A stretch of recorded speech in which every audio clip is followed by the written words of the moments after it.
नैनं छिन्दन्ति शस्त्राणि नैनं दहति पावका न चैनं क्लेहयन्त्यापो न शोषयति मारुतः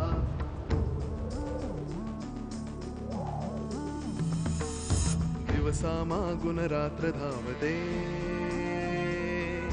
सकाळ संध्याकाळ सूत्रधार जो या साऱ्याचा नावतयाचे काय तयाच्या मनात दडले नकळे कधी कुणा क्षणात होते संभव सारे क्षणापूर्वीचे असंभव असंभव असंभव असंभव. काही दिवसांसाठी बेंगलोरला जायला लागणार. कुणाचा SMS आहे?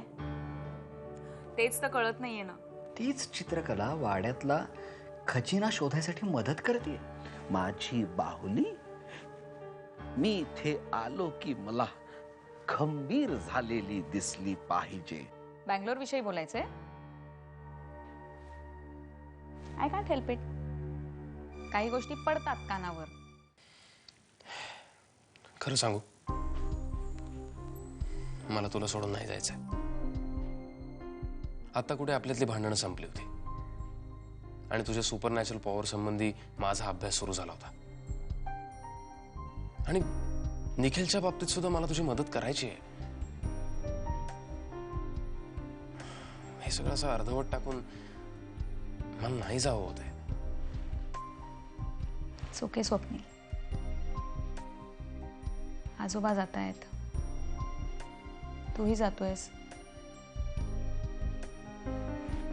It's okay. एक सांगू,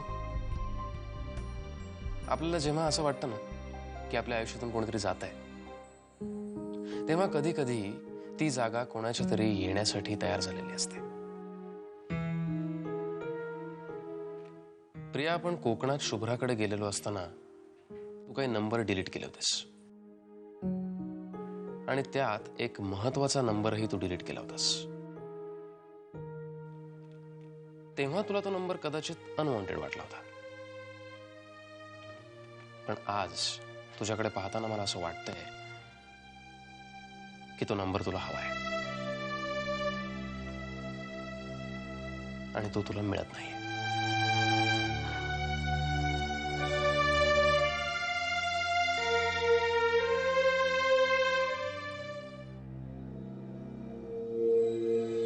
काय ग, त्या रातच्याला मला कशाला बोलावलं?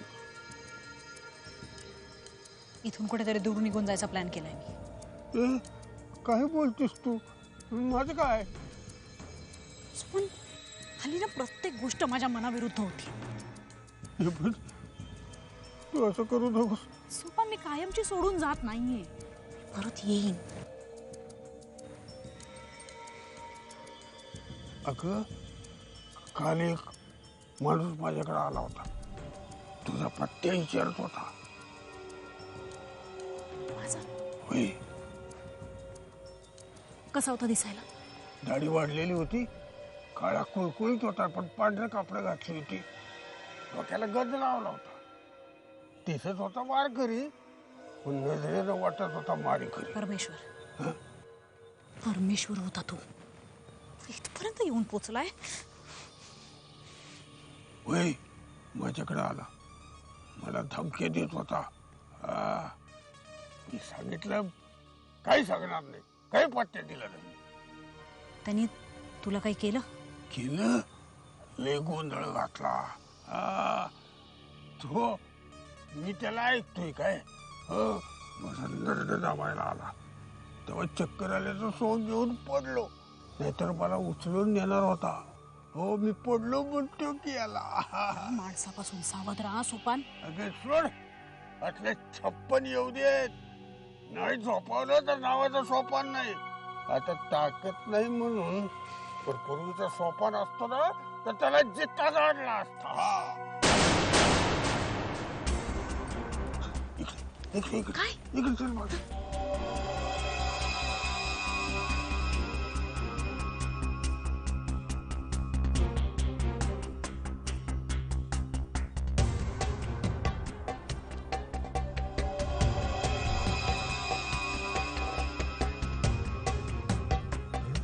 कोण? हे इथे काय करतोय? तू ओळखतोस त्याला?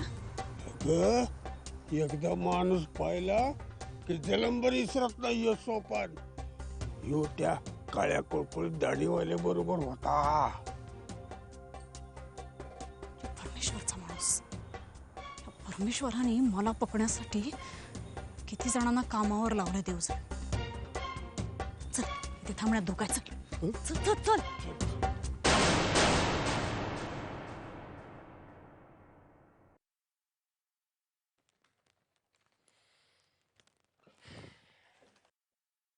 झाली तयारी? या ऑलमोस्ट डन. मला वाटलं तू शुभ्रालाही बरोबर घेऊन जात असशील. हां, एकदा विचार केला होता तिला घेऊन जाऊया. मग म्हटलं की मी तिथे सतत कामात असणार आणि ती एखादा फोन तरी कर दिवसभरात. डेफिनेटली.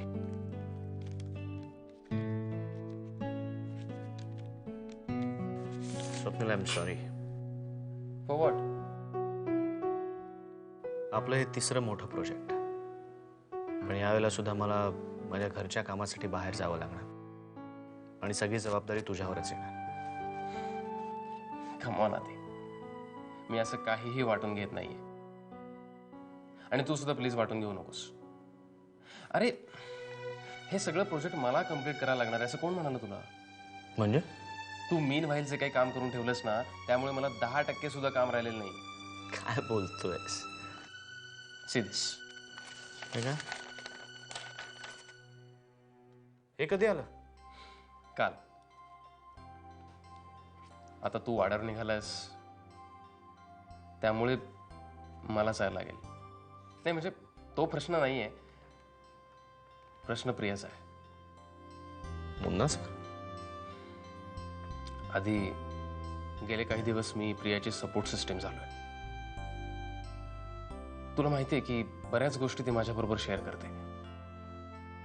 आता तू आणि आजोबा दोघंही वाड्यावर निघाला आणि मलाही बेंगलोरला जायला लागणार आहे.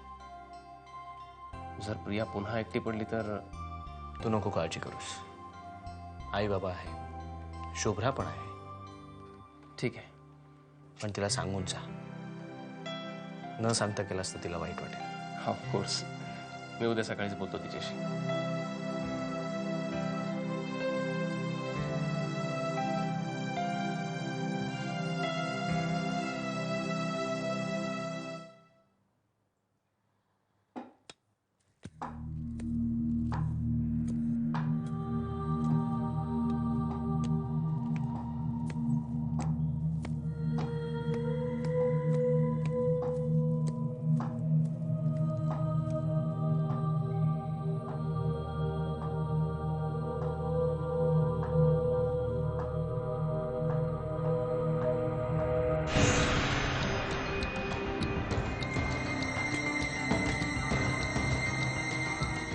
आदिराज,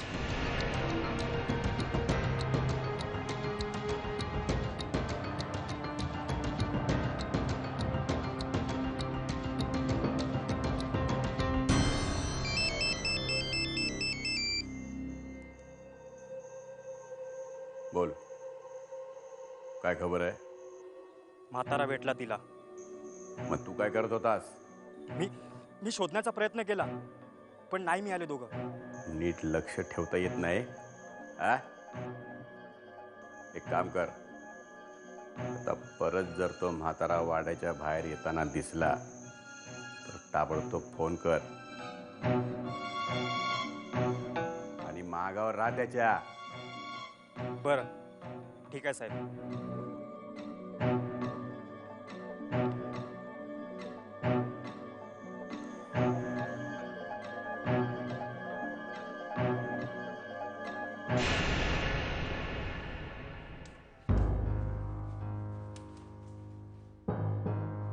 काय ग?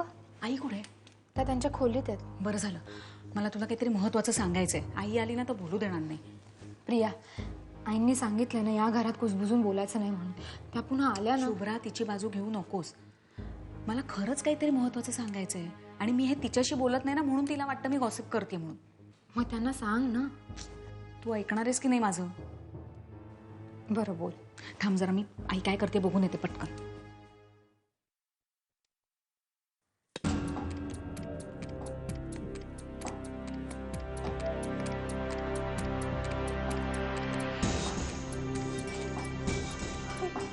शुभ्रा, शुभ्रा, अगं काय सांभाळा शुभ्रा, ये इथे ये. शुभ्रा, काय झालं तुला अचानक? बस बघू, बस बस. मी पाणी आणते.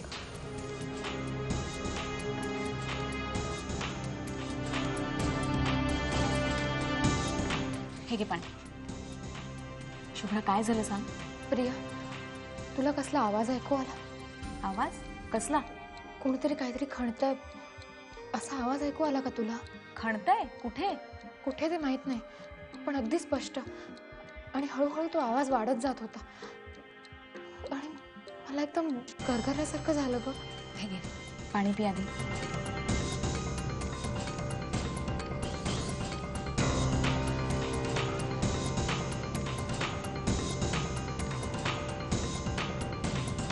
आता मला बरं वाटतंय. तू काय म्हणत होतीस मगाशी? बरं वगैरे काही नाही, आपण नंतर बोलू. तू आधी आराम कर, चल. प्रिया, अगं स्वयंपाक राहिलाय. शुभ्रा, स्वयंपाक आई करेल ना, तू आधी आराम कर, चल बघू.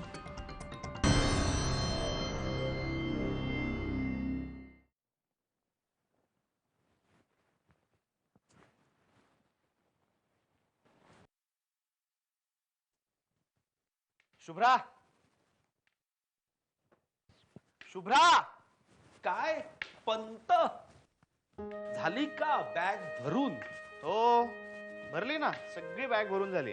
हे काय, बॅग भरलीच नाहीयेस? ती भरलीच जात नाहीये. कशी भरली जाणार? कशी भरतोयस ते बघ. आजोबा, तुमची बॅग ना शुभ्राने भरून दिली. कपड्यांना इस्त्री करून, नीट घडी घालून, मन लावून भरून दिली. हा, आम्हाला कुठे अशी VIP ट्रीटमेंट? शुभ्रा, अरे अरे, तू आता वाड्यावर निघालायस ना, म्हणून तिचं चित्त थाऱ्यावर नाहीये. तिला आणखीन सतावू नकोस. भर भर, बॅग भर. आजोबा, शिक्षा आहे. असू दे. आणि मला बरं का, विष्णूला फोन लावून दे. वाड्यावर जाण्यापूर्वी त्याच्याशी बऱ्याच गोष्टी बोलायच्या आहेत. काल फोन करतो म्हणाला होता, विसरला बहुतेक. किंबहुना आपण जाणार म्हणून त्याची लगीन घाई चालू असेल. तेवढा फोन लावून दे. हो हो हो हो. हा. आजोबा, जरा शांत व्हा. नाही, शांतपणे बसा एका जागी. वाड्यावर जायचं म्हटलं ना की अचानक तुमच्या अंगात उत्साह संचारतो ना. अरे, संचारणारच. वाडा आहेच तसा ओढ लावणारा. आणि यावेळी त्यानं तुलाही बोलावणं पाठवलंय. हो, मला बोलावणं पाठवलंय खरं, पण ज्यासाठी बोलावणं पाठवलंय ते काम व्हायला पाहिजे ना. आदिनाथ, आपलं काम होईल की नाही अशी शंकाही मनात आणू नये. किंबहुना आपलं काम होणारच असा आत्मविश्वास ठेवावा. कर्म करत राहायचं. श्रद्धेनं आणि प्रामाणिकपणानं केलं ना की ते काम होतच. खरं आहे आजोबा. याच्याबद्दल बोलतोय मी. करा करा, कर्म करा. कर्म माझं.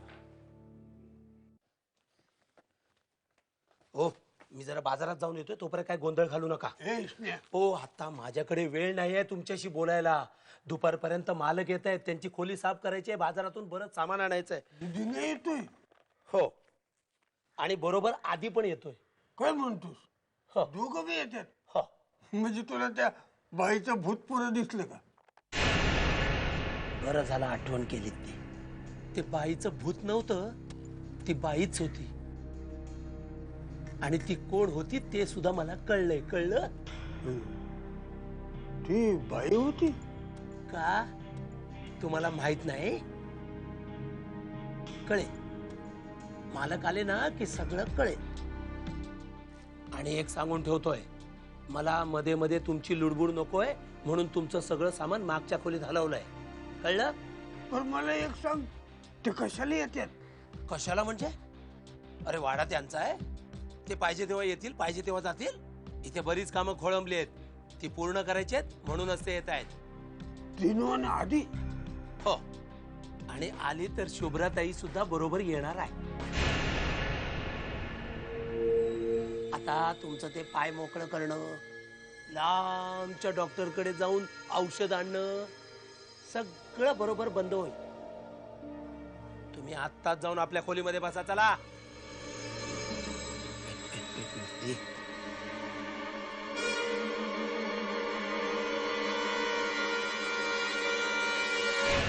मला पुन्हा काही भास सुरू झालेत.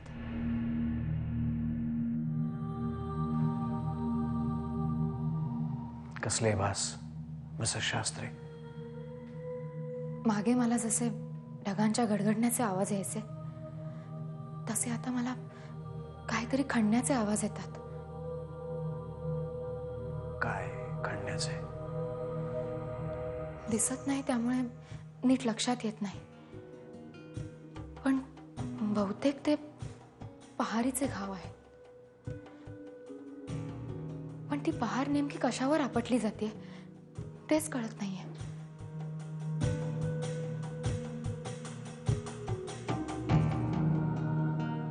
कधीपासून होत आहेत हे भास मिसेस शास्त्री? तरी 2-3 वेळा झाले. आणि डॉक्टर, जेव्हा जेव्हा हे भास झाले तेव्हा तेव्हा तो आवाज वाढत गेला, अगदी त्रास होईल इथपर्यंत.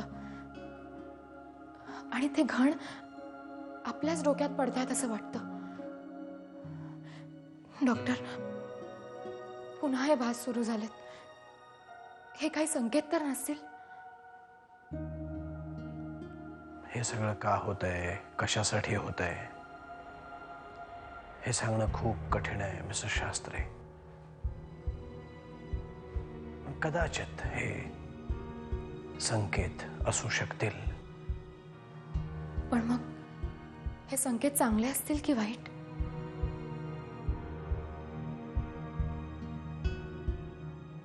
ते सांगणं खूप कठीण आहे मिसेस शास्त्री.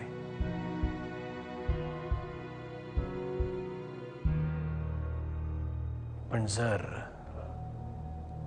दिवसागणिक या भासांमध्ये काही बदल होत असतील तर आपण अंदाज बांधू शकू.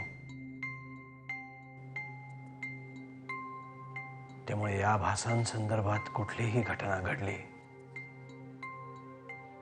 तर मला लगेच कळवा मिसेस शास्त्री. लहानातली लहान, मोठ्यातली मोठी सुद्धा.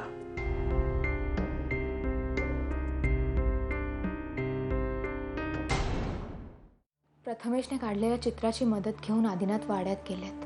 मला येणाऱ्या संकेतांचा या शोधाशी काही संबंध असेल? आणि असला तर तो सकारात्मक असेल की नकारात्मक? कसला विचार करतेस?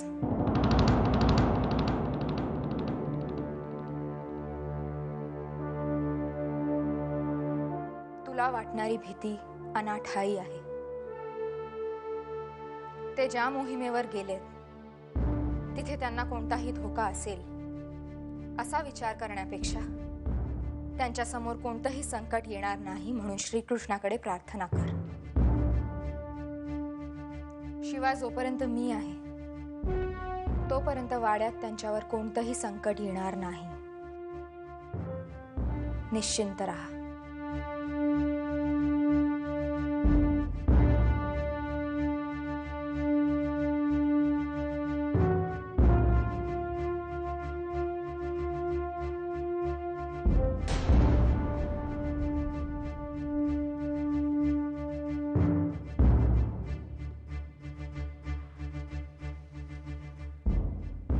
आजोबा, या सगळ्या गोष्टी वाड्यातल्याच आहेत.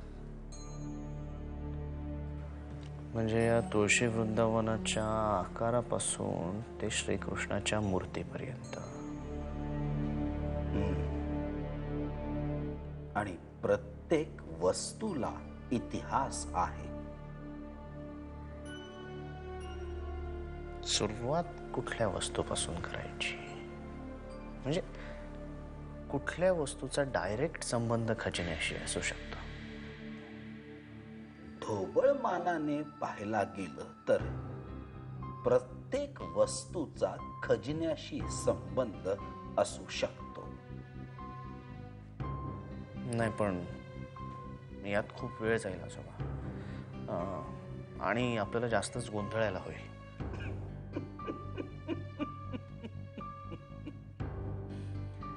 खजिना शोधणं इतकं सोपं नाहीये आदिनाथ पंत.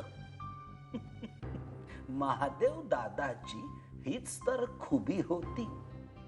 समोरच्या माणसाला तो अगदी बुचकळ्यात पाडायचा.